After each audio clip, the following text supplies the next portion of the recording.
You will give me a child, or you'll give me your life. She was only 19 when the most ruthless mafia boss in the city decided she would carry his heir. Refuse, and her entire family would vanish before sunrise. His wrinkled hands clamped her wrist like iron as he leaned in and whispered, "You will give me a child, or you'll give me your life." Now she's trapped in his gilded cage, forced into a wedding she never wanted. The wedding night she's been dreading starts in 60 seconds. Welcome to K-fairytales Stories, besties.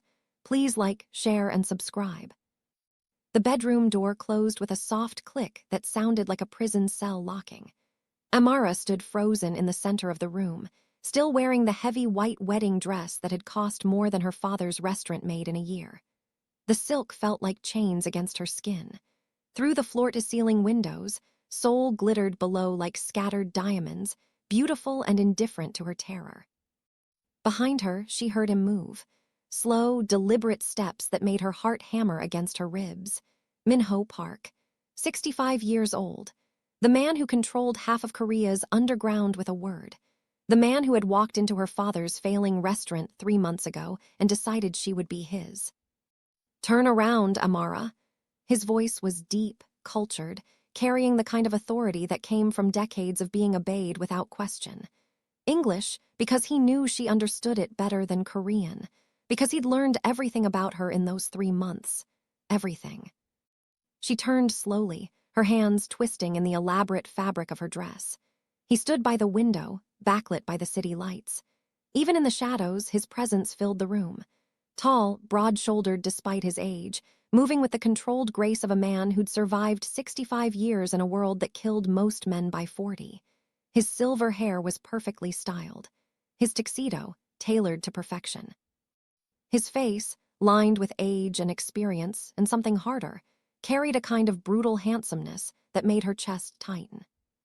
"You wore the dress I chose." He moved closer, each step measured. "Good, you're learning." "I didn't have a choice."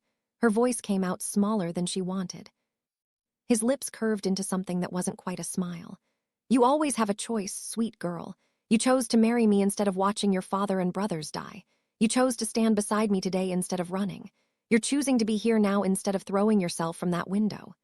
He stopped directly in front of her, so close she could smell his cologne, expensive and masculine. "Every moment you're choosing survival. That's why I wanted you." Amara's breath came shallow. The wedding had been a nightmare of cameras and strangers, powerful men who looked at her like she was a curious acquisition. Minho's hand had been iron around her waist the entire time, claiming her in front of everyone who mattered in his world. She'd felt like a sacrifice on an altar. "I chose because you threatened my family." Her voice shook, but she forced the words out. "That's not a real choice." "Isn't it?" His hand came up, fingers tracing her jaw with surprising gentleness. "I could have just taken you. No wedding, no warning, no negotiation. I have that power. Instead, I offered your father a deal. I pay his debts, protect your family from his creditors, set your brothers up in legitimate business. All for you." His thumb brushed over her lower lip. "You became my wife instead of my captive. That's more choice than most people in this world ever get." "Why?" The question burst out of her. "Why me? You could have anyone. Younger, more beautiful, actually Korean, someone from your world who understands this life." "Younger than 19, his eyebrow raised. "I think not.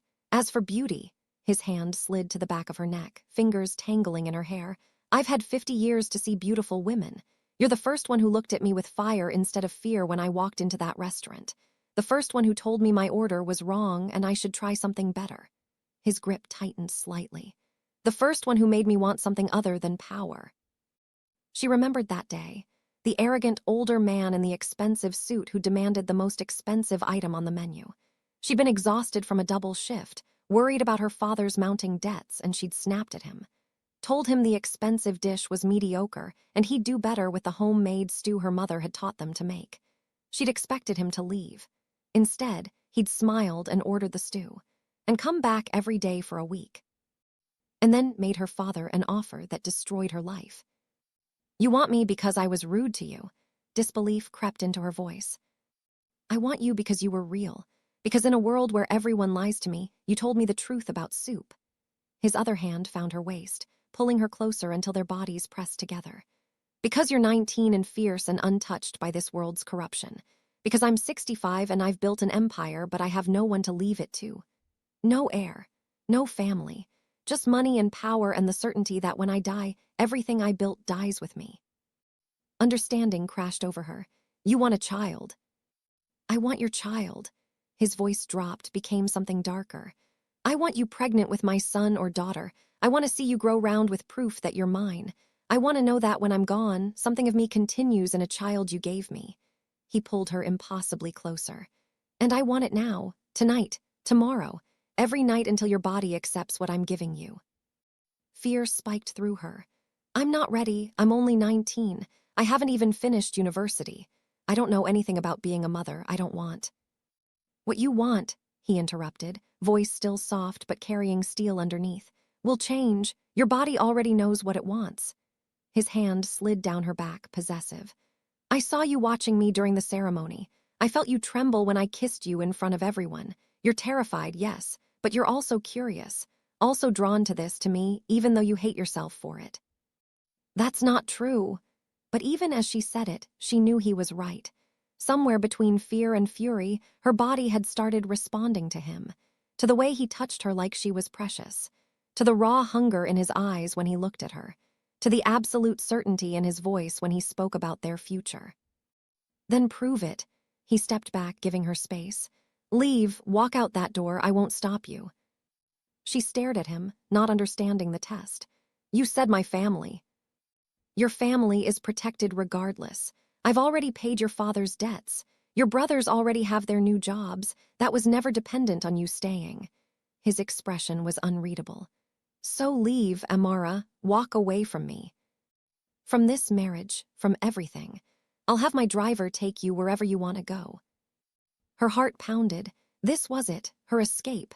She could leave, go back to her family, pretend this nightmare never happened. She took one step toward the door, then another. Her hand reached for the handle. But know this, his voice stopped her. If you walk out, you'll spend the rest of your life wondering what would have happened if you'd stayed. You'll wonder what it would have felt like to surrender to this thing between us. You'll wonder what our children would have looked like. He paused. And I'll spend the rest of my life alone, knowing the only woman I ever wanted chose fear over possibility. Her hand froze on the doorknob. Something in his voice, a loneliness so profound it made her chest ache, cut through her terror. She turned back to look at him. He stood by the window again, silhouetted against the city lights, looking like the most powerful and most solitary man in the world. This isn't fair, she whispered. You're giving me a choice but making it impossible to choose anything except you. Life isn't fair, but I'll give you something fair. He walked back to her with that predatory grace. One night.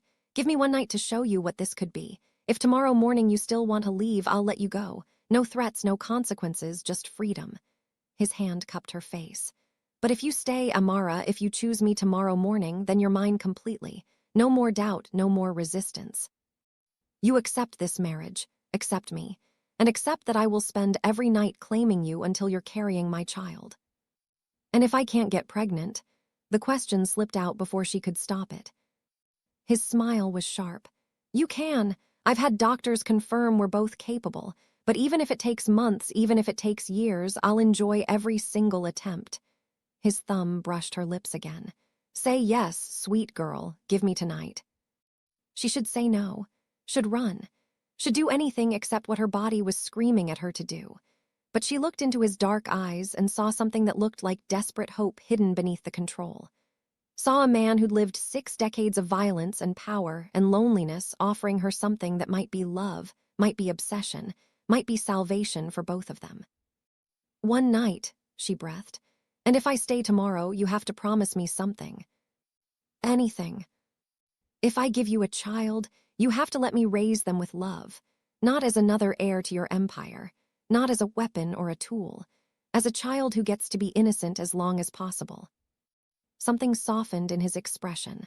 I promise, our children will have everything I never did. Love, protection, choice, and they'll have you as their mother. He pulled her against him. Now stop negotiating and let me show you what you've been missing.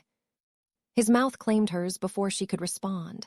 The kiss was nothing like the brief, public one at their wedding. This was consuming, demanding, his tongue sweeping into her mouth with an expertise that came from decades of experience.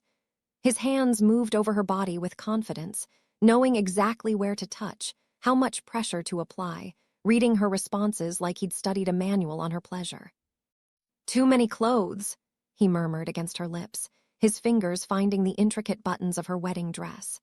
He worked them open with surprising patience, peeling the expensive silk away from her skin. When the dress finally pooled at her feet, she stood before him in just white lace lingerie that left little to imagination. His sharp intake of breath made her feel powerful despite her fear. "Perfect," he said roughly. "Even better than I imagined, and I've been imagining this for 3 months." "Your turn." She reached for his jacket with shaking hands. If she was doing this, if she was really choosing this, then she wouldn't be passive, wouldn't be just a victim. She'd participate, claim her own agency in whatever this night became. He helped her remove his clothes with an efficiency that spoke of a man who'd undressed countless times but never felt this particular urgency. When he finally stood before her, she couldn't help but stare. At 65, his body carried scars and lines that told violent stories. But he was still powerful, still commanding, still undeniably masculine in a way that made heat pool low in her belly. "Don't be afraid," he said softly, misreading her silence. "I won't hurt you, not in any way you don't want." "I'm not afraid." And shockingly, she realized it was true. Somewhere between the door and this moment, her fear had transformed into something else. Anticipation, desire, surrender to the inevitable pull between them. He lifted her easily, carried her to the massive bed that dominated the room, laid her down on silk sheets that felt cool against her overheated skin. "I'm going to make this good for you," he promised, covering her body with his. "I'm going to make sure your body remembers this night every time you think about leaving me. I'm going to worship you until the only word you remember is my name." And he did. His hands, his mouth, his decades of experience combined with his singular focus on her pleasure. He learned every sensitive spot, every place that made her gasp or arch or dig her nails into his shoulders. He made her fall apart twice before he finally positioned himself between her thighs. "Last chance," he said, voice strained with control. "Say no now and I'll stop." "Don't stop," the words came out desperate. "Please, Minho, don't stop." His eyes blazed with triumph and something deeper. "Say it. Say you're choosing this." "I'm choosing this. Choosing you. Tonight and tomorrow and—" Her words dissolved into a cry as he finally claimed her completely. There was pain, sharp and brief, her body adjusting to the intrusion. But he held still, letting her accommodate him, whispering words in Korean she didn't understand but felt in her bones. When he finally moved, when the pain transformed into pleasure so intense she thought she might shatter, she understood why women throughout history had surrendered to men like him. Power and gentleness combined, dominance and care. The certainty that she was his completely balanced with the reverence in how he touched her. "You're mine now," he growled against her throat as their bodies moved together. "Mine to protect, mine to pleasure, mine to fill with my child." His rhythm increased, driving deeper.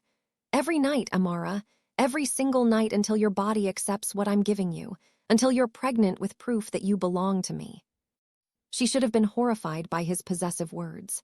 Instead, they pushed her over the edge into ecstasy that whited out her vision. And as she fell, she heard him follow, heard her name on his lips like a prayer. Felt the moment he claimed her, in the most primal way possible. Afterward, as they lay tangled together, sweat cooling on their skin, she felt the weight of what she'd done settle over her. She'd surrendered. She'd chosen this. And despite everything, she couldn't find it in herself to regret it. "Tomorrow morning," he said quietly, his hand possessive on her hip, "what will you choose?" She turned to look at him, saw vulnerability in his eyes that he probably never showed anyone else. Saw the powerful mafia boss reduced to just a man hoping she wouldn't leave him. "Ask me again tomorrow." His hand tightened slightly. "Amara." "Tomorrow," she repeated, then kissed him to soften the uncertainty. "Let me think about everything except right now." And for the rest of that night, he made sure she couldn't think at all. Morning came too quickly and too slowly. Amara woke to sunlight streaming through windows she'd forgotten to close, her body aching in places she'd never paid attention to before. For a moment, she didn't remember where she was. Then movement beside her brought everything crashing back.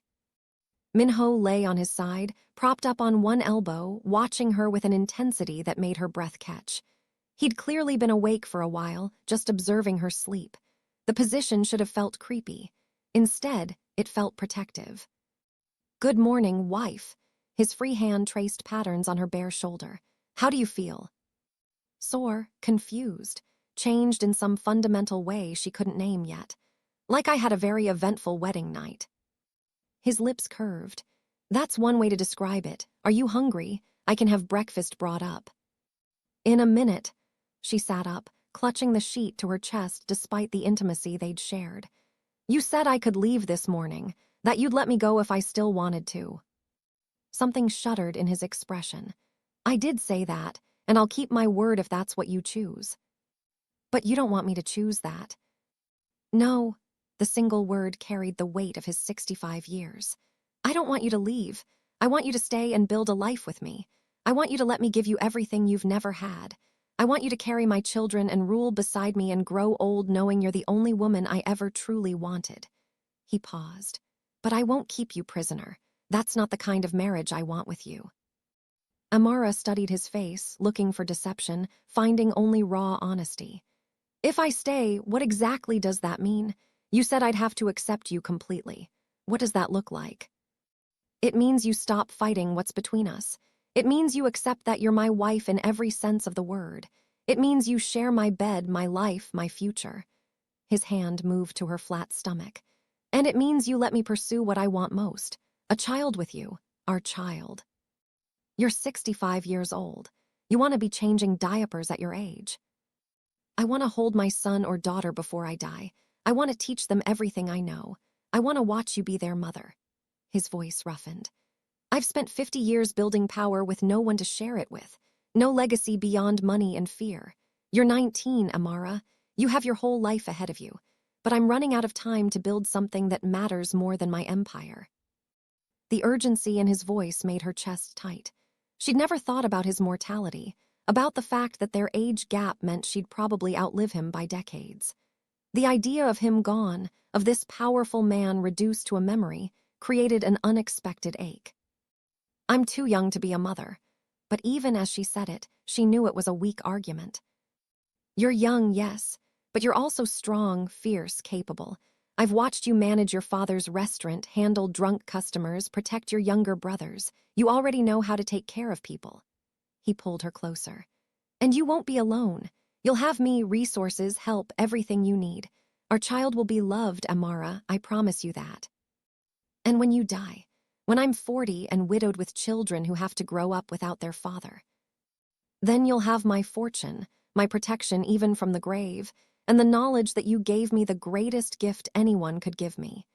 His hand cupped her face. "I can't promise you forever, but I can promise you that every day I have left will be devoted to making you happy." She wanted to say no, wanted to demand her freedom and run back to her small, safe life. But that life was gone the moment she'd told him his order was wrong. The moment he'd looked at her and decided she was worth breaking all his own rules for. "If I stay," she said carefully, "I have conditions." "Name them." "I want to finish university. Even if I'm pregnant, even if I have a baby, I want my degree." "Agreed. I'll fund whatever program you choose." "I want my family protected always, not just from their debts, but from your world. They don't get pulled into this life." "Done. Your family remains untouched by my business." "And I want," she hesitated, then pushed forward, "I want you to teach me about your world, about how to survive in it. If I'm going to be your wife, if I'm going to raise children in this life, I need to understand it, not just be some sheltered princess who gets destroyed the moment you're not there to protect me." He smiled then, genuine and warm. "That's why I chose you. You don't just want to survive, you want to conquer." He kissed her softly. "I'll teach you everything, but first I need to know. Are you staying, Amara? Are you choosing me?" She took a breath, thought about what she'd be giving up and what she'd be gaining. Thought about the way he'd touched her last night, the way he'd whispered her name like it was sacred. Thought about the loneliness in his eyes and the fire in her own heart. "I'm staying." The words came out stronger than she expected. "I'm choosing you, Minho, not because I don't have a choice, but because I want to see what we could build together." His kiss was fierce, claiming, full of relief and triumph and promise. When he pulled back, his eyes blazed with possession. "Then you're mine now, completely." "Yours," she agreed, and felt the weight of it settle over her like a crown. The rest of that day passed in a haze of phone calls, arrangements, and Minho's hands constantly finding reasons to touch her. By evening, she'd been moved completely into his private residence, a sprawling penthouse that occupied the top 3 floors of his building. Her few belongings looked lost in the massive closet he'd had renovated just for her. "I can buy you new everything," he said, watching her hang up her modest clothes next to his expensive suits. "You don't need to keep any of this." "I want to keep reminders of who I was before you." She met his eyes. "Before this all changed." Understanding flickered across his face. "Then keep them. Just know that who you're becoming will need different armor for this world." That night, he proved his intentions hadn't changed. His hands, his mouth, his body claiming hers with the same intensity as their wedding night. But this time, there was no hesitation in her response. This time, she met him with equal hunger, learning what made him groan, where he liked to be touched, how to drive him as crazy as he drove her. "You're a quick study," he panted against her throat as she moved above him, taking control in a way that clearly delighted him. "I have a good teacher," she gasped as he gripped her hips, changing the angle in a way that made stars explode behind her eyes. "Minho, I—" "Say it, say you're mine." "I'm yours, always yours." His control shattered, and as they fell together, she felt the finality of her choice settle into her bones. She was his wife now.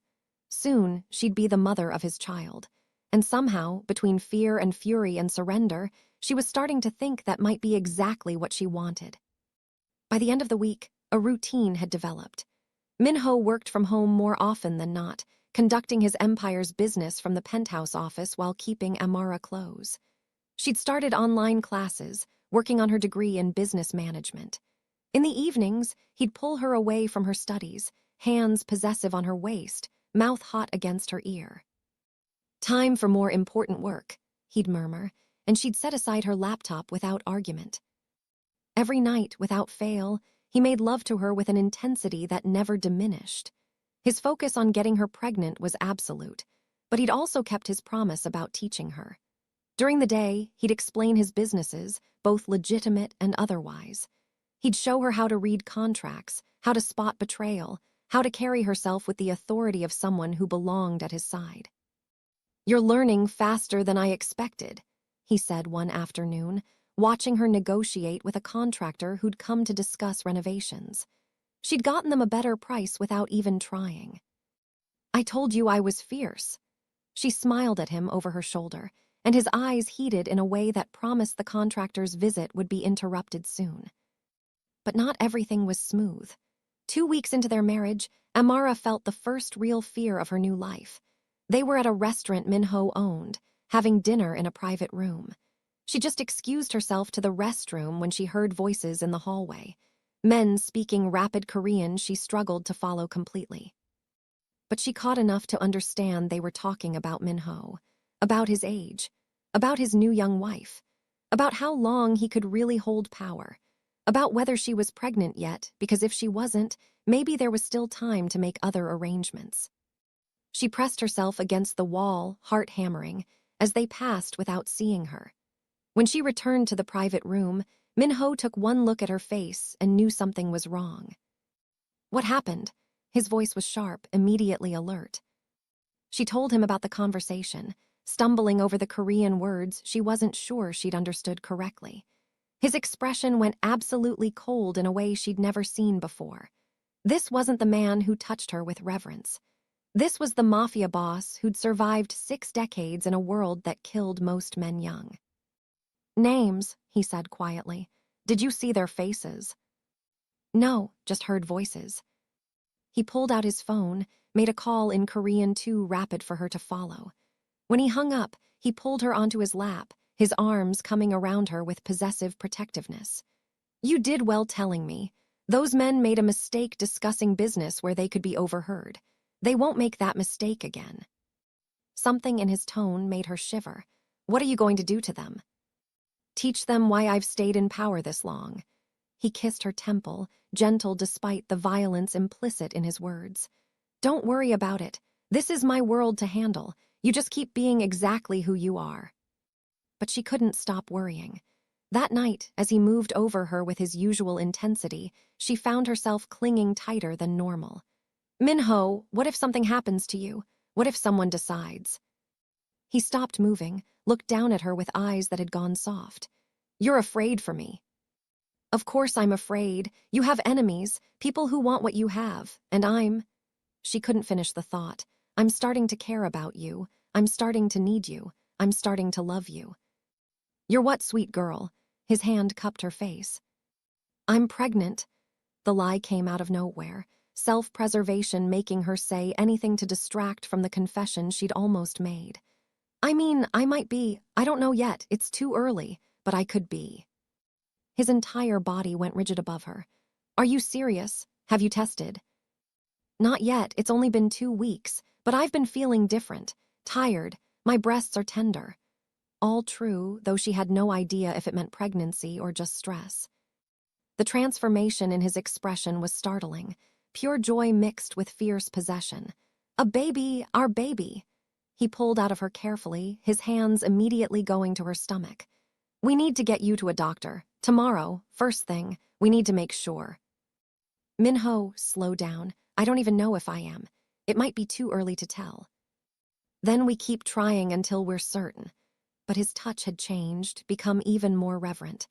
And if you are pregnant, everything changes. Your protection doubles. No more going anywhere without guards. No more. See, this is what I was afraid of. She sat up, pulling the sheet around herself.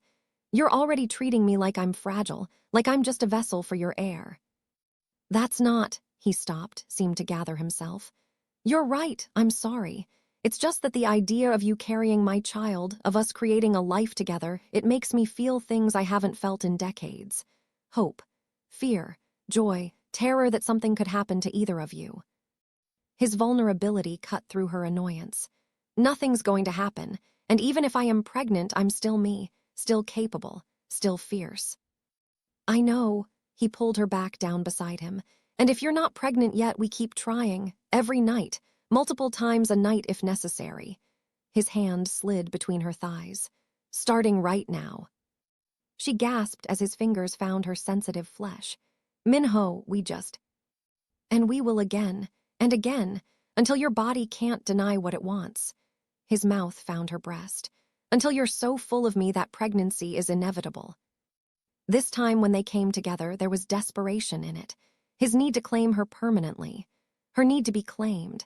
And somewhere between the pleasure and the intensity, she realized she'd stopped pretending this was just survival. She wanted this. Wanted him. Wanted the life they were building and the child they were trying to create. The next morning, they went to a private clinic Minho owned. The doctor, an older woman with kind eyes, ran tests while Minho paced like an expectant father despite the fact that Amara probably wasn't pregnant yet. It was too soon. Results will take a few hours, the doctor said. But Mrs. Park, I can tell you that everything looks healthy. Your body is certainly capable of conception. It's just a matter of time. See, Minho pulled Amara close as they left the clinic. Time, we have all the time we need.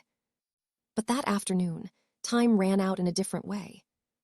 They were in the penthouse when armed men burst through the door that should have been impenetrable. Minho's security, his carefully constructed defenses, all bypassed by someone with inside knowledge. He shoved Amara behind him immediately, his own weapon appearing in his hand with practiced speed. Stay down, he ordered. His voice carrying absolute authority, despite the chaos erupting around them. The attackers were professional, coordinated, clearly sent by someone with resources, but they'd underestimated Minho. Even at 65, he moved like death itself. Amara watched in horror as he eliminated 3 men with brutal efficiency, his age meaning nothing when survival was on the line. Then she saw the 4th man, raising his weapon toward Minho's back, saw the finger tightening on the trigger, saw her husband's death approaching in slow motion. She moved without thinking, grabbed a heavy statue from the side table and hurled it with all her strength. It caught the attacker in the temple with a sickening crack. He went down hard, weapon clattering away. Minho spun, saw what she'd done, saw the man who would have killed him lying unconscious. For a moment, his expression was pure shock. Then his security team finally arrived, securing the remaining attackers, and he was pulling her into his arms with shaking hands. "You saved my life." His voice was rough against her hair. "You could have run, could have hidden, and instead you saved my life." "Of course I did." She was trembling now, adrenaline crashing. "You're my husband. You're—" She couldn't say the rest. "You're everything. You're mine. You're the father of the child I desperately want to give you." He pulled back to look at her face, and whatever he saw there made his eyes blaze. "I love you." The confession came out fierce, absolute. "I know it's too soon, I know you probably don't feel the same, but Amara, I love you. Not just as my wife, not just as the mother of my future children, but as you. The woman who told me my order was wrong. The woman who challenges me and saves my life and makes me want to be better than I am." Tears burned her eyes. "You can't love me, you barely know me." "I know enough. I know you're brave and fierce and loyal. I know you make me feel alive in ways I haven't felt in decades. I know that the thought of losing you terrifies me more than any enemy ever could." His hands cupped her face. "And I know that I will spend the rest of my life making sure you never regret choosing to stay with me." "Minho," her voice broke. "You don't have to say it back. Not until you're ready, not until you mean it." He kissed her softly. "But know that you own me, Amara, completely. My empire, my fortune, my life, all of it is yours, because you're the only thing I've ever truly wanted that wasn't about power." Before she could respond, his phone rang. He answered it with a sharp word in Korean, listened, then looked at her with an expression she couldn't read. "The doctor," he said quietly. "Your test results are ready." They returned to the clinic under heavy guard, the earlier attack making everyone paranoid.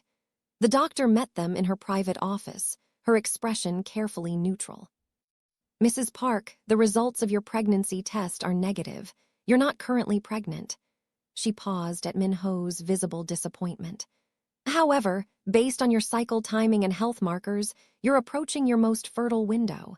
The next few days would be optimal for conception." Minho's hand found Amara's immediately.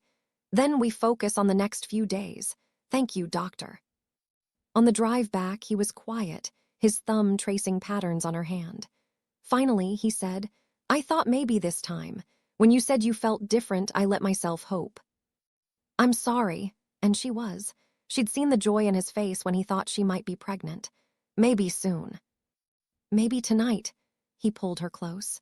"And tomorrow, and the next day. The doctor said these are the optimal days, so I'm clearing my schedule completely. For the next 72 hours, my only job is getting you pregnant." Heat flooded through her.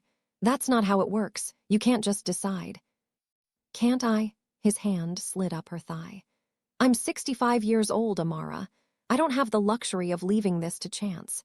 If the doctor says these are the days, then these are the days I make sure every possible advantage is in our favor."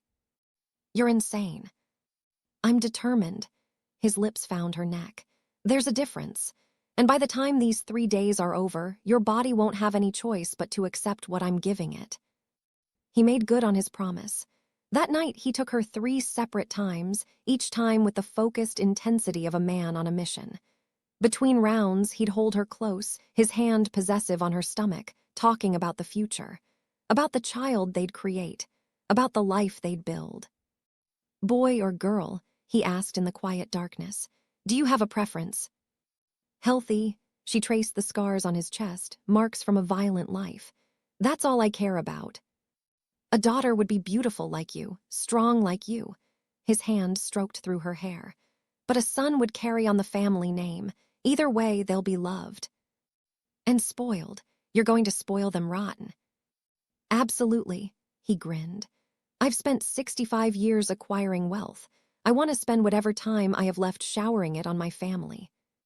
The next morning, she woke to him already inside her, moving with slow, deep strokes that had her gasping before she was fully conscious. Min-ho, what? Morning is optimal too, he murmured against her breast. Maximum fertility requires maximum effort. You're impossible. I'm thorough.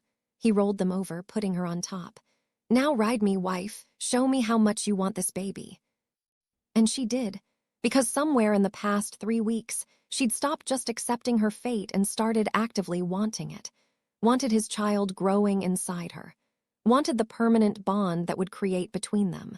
Wanted to give him the legacy he craved and deserved. By that evening, she was exhausted and sore and absolutely satisfied. They lay tangled together, her body marked with evidence of his possession, his hands still unable to stop touching her. Do you think it worked? She asked quietly. We'll know in 2 weeks, but yes, I think so. He pulled her closer. I think we just made our child, Amara. I think our son or daughter is already forming inside you.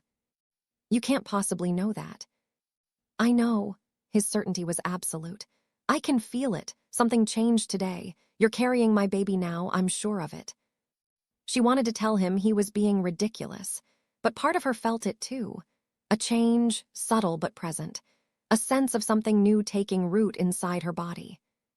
3 days later, they went to dinner at another of Min-ho's properties. She just excused herself to the restroom when a young man approached her in the hallway.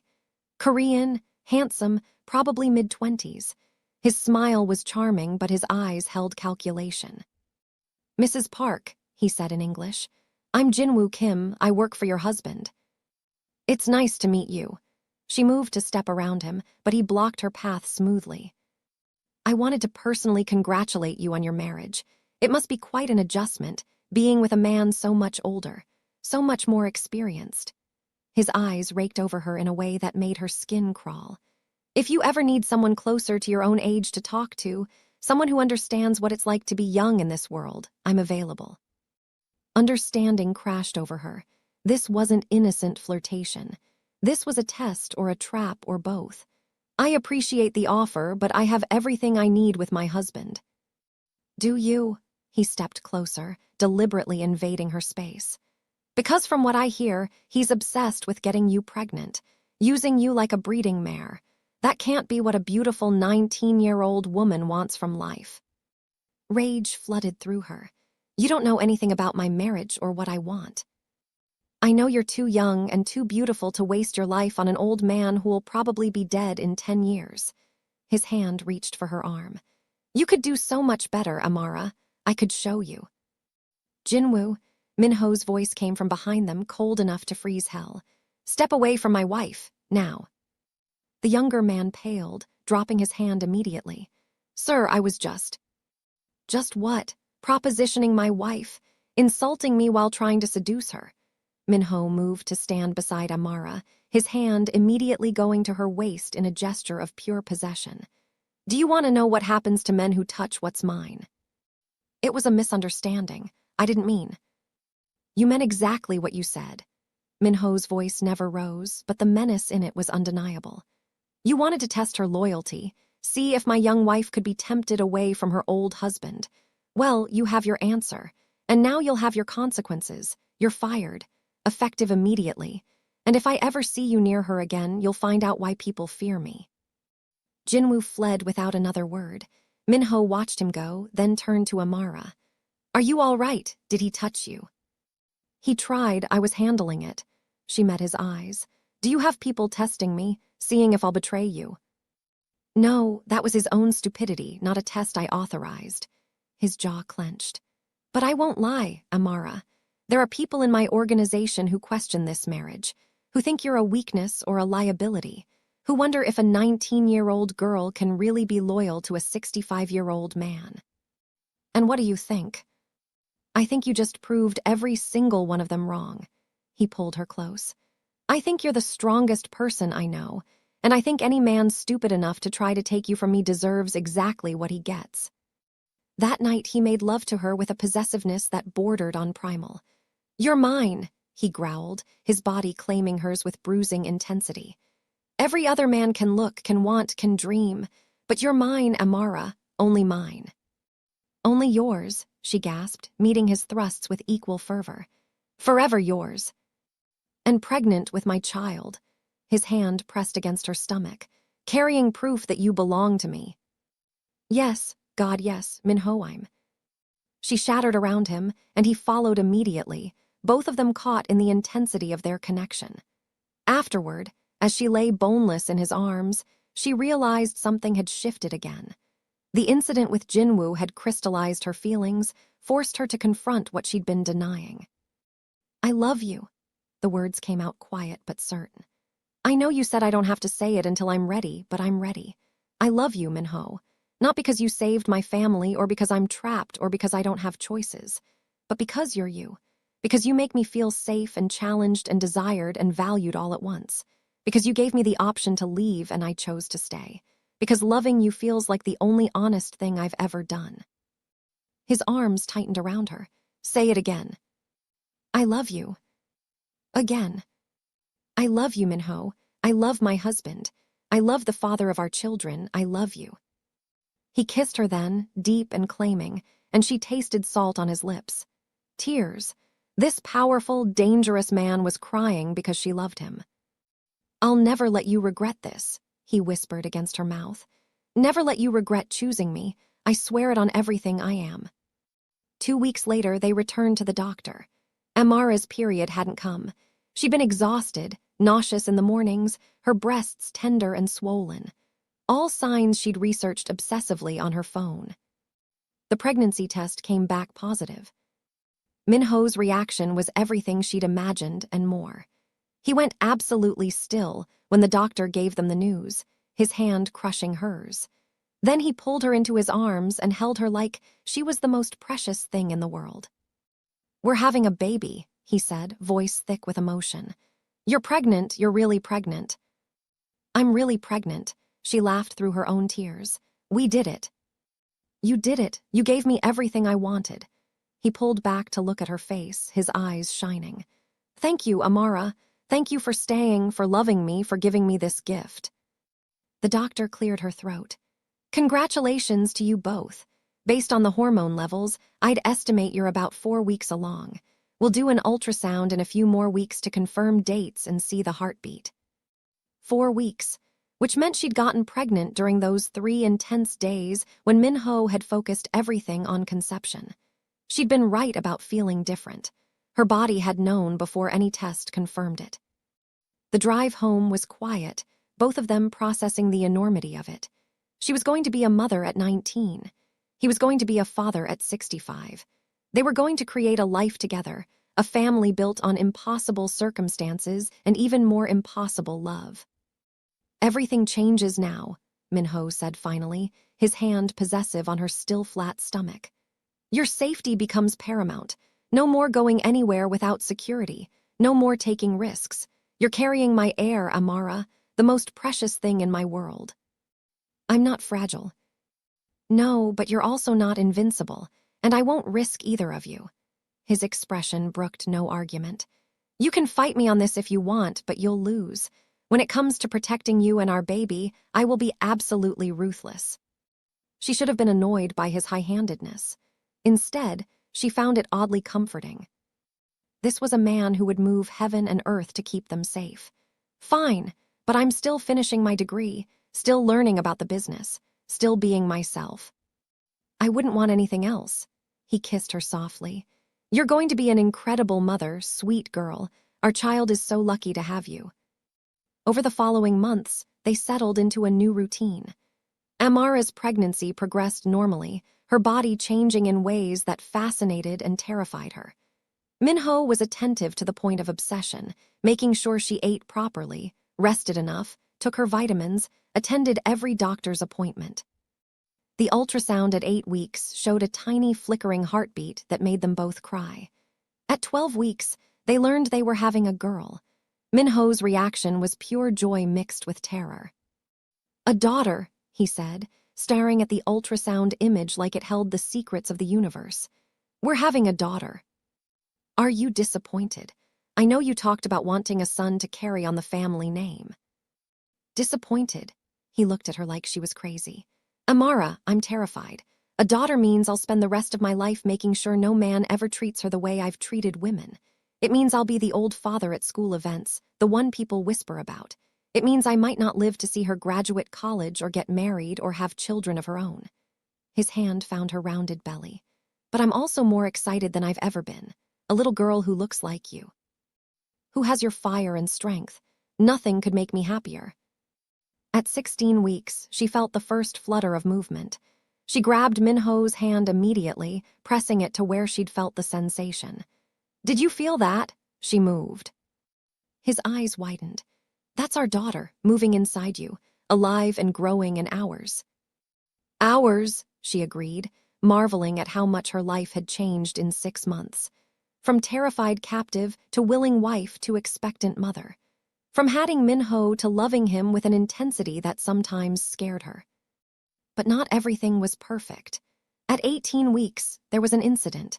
She was at a prenatal appointment when armed men tried to grab her in the parking garage. Minho's security killed 2 of them, captured the 3rd. It turned out to be a rival organization trying to leverage her and the baby against Minho. His response was swift and brutal. Within 24 hours, the organization that had targeted her ceased to exist. Completely, buildings burned, accounts emptied, leaders disappeared. The message was clear: touch his family and suffer consequences beyond imagining. "You can't just eliminate entire organizations because they threatened me," Amara said, watching news reports of the destruction. "Watch me." Minho's expression was carved from stone. "You're carrying my daughter. Anyone who threatens either of you forfeits their right to exist. I will burn this entire city down before I let anyone hurt you." The fierce protectiveness should have scared her. Instead, it made her feel safer than ever. This was a man who would do anything to keep them safe. Anything. At 22 weeks, they had a scare. Amara started bleeding and cramping. Minho went white as death, had her at the hospital in minutes. The doctor did an emergency ultrasound, found the baby was fine, just some normal complications that required bed rest. "Bed rest for how long?" Amara asked. "The remainder of your pregnancy," the doctor said. "I'm sorry, Mrs. Park, but it's the safest option for the baby." Minho's hand found hers, squeezed tight. "Whatever it takes. She'll do whatever it takes." The next 4 months were the longest of Amara's life. Confined to bed, bored out of her mind, worried constantly about the baby. Minho barely left her side, conducting all his business from their bedroom, making sure she was never alone. "You're going to drive me crazy," she complained at 28 weeks, huge and uncomfortable and desperate to move. "Better crazy than losing you or our daughter." He settled beside her on the bed, his hand going immediately to her swollen belly. "Just a few more months, sweet girl, then you can move all you want." "Easy for you to say. You're not the one carrying a bowling ball." "I'd trade places with you if I could." And he meant it. She could see it in his eyes. "I'd take all of this on myself if it meant keeping you comfortable." At 36 weeks, during a routine checkup, the doctor frowned at the ultrasound. "The baby's heart rate is elevated, and Mrs. Park's blood pressure is rising. I think we need to consider inducing labor soon." "How soon?" Minho's voice was sharp. "This week, tomorrow if possible. The baby's developed enough to be safe, and I'm concerned about waiting longer." They induced labor the next day. Amara had never felt pain like this, waves of agony that made her understand why women throughout history feared childbirth. Minho stayed by her side the entire time, letting her crush his hand, whispering encouragement, looking more terrified than she'd ever seen him. "I can't do this," she gasped at hour 12. "Minho, I can't." "Yes, you can. You're the strongest person I know. Just a little longer, sweet girl, just a little longer." At hour 16, their daughter finally made her entrance into the world. Screaming and perfect and absolutely beautiful.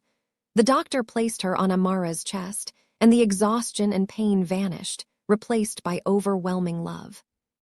"She's perfect," Amara sobbed, touching her daughter's tiny face. "Minho, look at her, she's perfect." He was crying too, unashamed, looking at their daughter like she was a miracle. "She's everything. Both of you are everything." He leaned down to kiss Amara's forehead.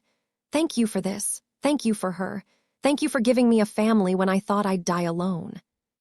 They named her Mincio, a combination of both their heritages. And as Amara held her daughter while Minho wrapped his arms around them both, she thought about how far they'd come. From terrified 19-year-old to willing wife to devoted mother. From seeing Minho as her captor to loving him as her husband and the father of her child. "No regrets?" he asked quietly, as if reading her thoughts. "Only that I fought it for so long." She looked at him, at the man who'd changed her life in every way. "I should have chosen you that very first morning.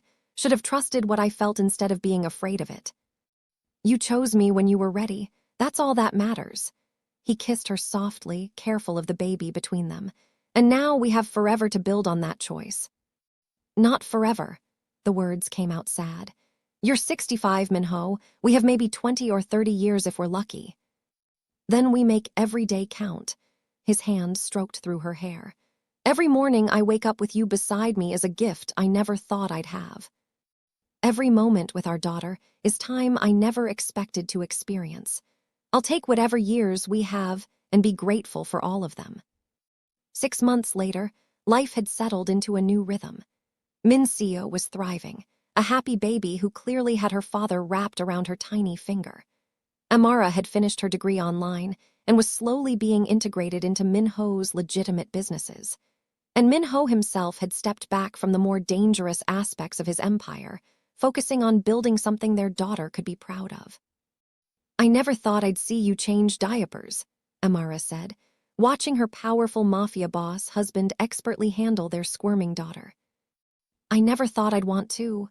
He lifted Mincio, making her giggle. "But everything's different now. She's different. You're different. I'm different. We're a family, Amara, and I'll do anything for my family, including diapers." That night, after Mincio was asleep, they lay in bed together. Amara curled against Minho's side in the familiar position they'd perfected over the past year and a half. "I want another one," he said quietly. She lifted her head to look at him. "Another baby." "Yes, I know it's soon. I know you just went through hell having Mincio. But Amara, I don't have unlimited time. I want to give our daughter siblings. Want to fill this house with children while I still can." She should have been horrified by the idea. Should have demanded time to recover, to be young, to figure out who she was as a mother before adding more children. But looking at his face, seeing the desperate hope there, she found herself nodding. "One more," she agreed. "But let's wait until Mincio is at least a year old. Give my body time to heal properly." His relief was palpable. "Agreed. 1 year, then we start trying for number 2. He kept his promise, waiting the full year before beginning their second attempt at pregnancy. But unlike the first time, conception didn't happen immediately. Month after month passed with negative tests. Amara was 21 now, Minho was 67. The fertility window was narrowing. "Maybe it's not meant to be," Amara said after the 6th negative test. "We have Mincio. That's more than enough." "It's not enough for me." His stubbornness hadn't diminished. "I want more. I want to see you pregnant again, want to give Mincio siblings, want to build the family I've dreamed of my entire life." 3 months later, the test finally came back positive. Minho's joy was even greater than the first time, if that was possible. "Another baby, our second child. Amara, you've given me everything." This pregnancy was harder than the first. Amara was exhausted from chasing a toddler while growing another baby. Minho hired more help, insisted she rest more, hovered even worse than before. At the 20-week ultrasound, they learned they were having a boy. "A son," Minho's voice cracked with emotion. "A daughter and a son, our family is complete." Their son, Jinho, was born 2 weeks early but healthy and strong. And as Amara held him while Minho held Mincio, introducing their daughter to her baby brother, she felt complete in a way she'd never expected. "This is it," she said firmly. 2 is perfect, 2 is enough, I'm done being pregnant. 2 is perfect, Minho agreed, looking at his family with undisguised love. 2 beautiful children, 1 incredible wife, more happiness than any man deserves. I'm the luckiest man alive. Over the following years, they built the life Minho had dreamed of. Minseo grew into a confident, fierce little girl who had her father completely under her control. Jinho was calmer, thoughtful, but just as beloved. Amara managed several of Minho's legitimate businesses, proving herself a brilliant strategist. And Minho himself had transitioned almost completely out of his criminal empire, building a legacy their children could actually inherit. On Amara's 25th birthday, 6 years after their wedding night, they celebrated with their children and close family. Minho had aged visibly, now 71, but his eyes still held the same intensity when he looked at her. "No regrets?" he asked that night, echoing the question from years before. "Not a single one." She curled into his arms, exactly where she belonged. "You gave me everything, Minho. A family, a purpose, a love I never thought I'd find. How could I ever regret choosing you? Even though I'm an old man now, even though I can't keep up with the children the way you can. Even though, especially though," she kissed him softly, "you're the best thing that ever happened to me, even if the beginning was terrifying. You're my husband, the father of my children, the love of my life. Age doesn't change any of that." He pulled her closer, his hand still possessive on her hip after all these years. "I love you, Amara, more than I thought possible to love another person. Thank you for staying that morning. Thank you for building this life with me. Thank you for my family." "I love you too." She settled against him, feeling safe and loved and exactly where she was meant to be. Always and forever, no matter what comes next. And as she drifted off to sleep in the arms of the man who'd claimed her at 19, who'd loved her at 20, who'd built a family with her through her early 20s, she knew that sometimes the scariest choices led to the most beautiful destinations. Sometimes captivity became freedom. Sometimes age gaps meant wisdom and protection and devotion. Sometimes the most ruthless mafia boss could become the most loving husband and father. Their story had started with threats and fear, and his command that she give him a child or her life, but it had transformed into something neither of them expected. Into love, genuine and deep and enduring. Into family, built on impossible circumstances and even more impossible hope. Into happiness that neither of them thought they deserved but both of them had found. And that was worth everything. Worth the fear, worth the surrender, worth every moment of uncertainty. Because in the end, Amara had given Minho more than just heirs to his empire. She'd given him a reason to live, a reason to be better, a reason to believe that even men like him could find redemption in the arms of a fierce 19-year-old girl who told him his order was wrong and accidentally stolen his heart. Their children would grow up loved, protected, given choices their parents never had. Their legacy would be more than violence and power. It would be love, passed down through generations, proof that even the darkest beginnings could lead to the brightest futures. And every night, as Minho held Amara close, his hand possessive on her waist just as it had been that first terrifying wedding night, they both knew they'd found something rare and precious. They'd found each other against all odds, and built something that would last far beyond Minho's lifetime. Something that would continue in their children, their grandchildren, their legacy of choosing love over fear, hope over despair, together over alone. That was the real ending to their story.